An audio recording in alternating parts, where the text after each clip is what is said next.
જય માતાજી મિત્રો, સ્વાગત છે તમારું આજના આપણા નવા બ્લોગની અંદર. અને આપણે અત્યારે છે ઝાંસી.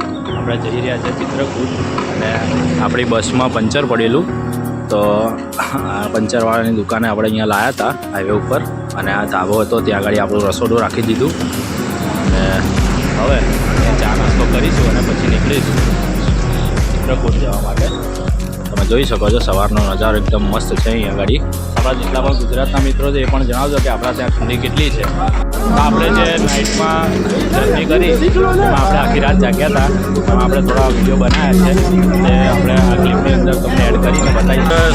સવાર 4 અને બહાર ઠંડી બહુ ખતરનાક છે. ધુમ્મસ નથી પણ ઠંડી એટલી છે કે આ ડ્રાઈવરને આપણા વાઇપર યુઝ કરવો પડે છે. જો ઝાગ જામી જાય છે, ઉપર પાણી જામી જાય છે કાચ ઉપર, વાઇપર યુઝ કરવું પડે છે એમને.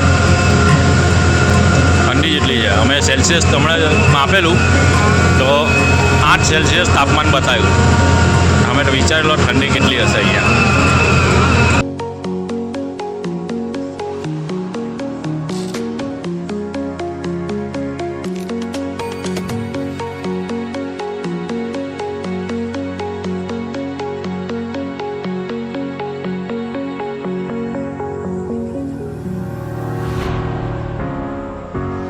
થયા છે અને આપણા ભાઈએ હવે ગાડીમાં ટાયર ખોલી નાખ્યું છે.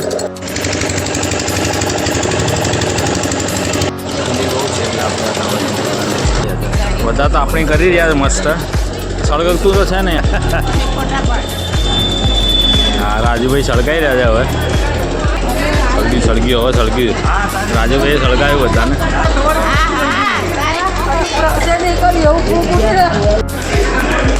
બધા ઠંડી ઉડાડી રહ્યા છે તાલી પાડીને.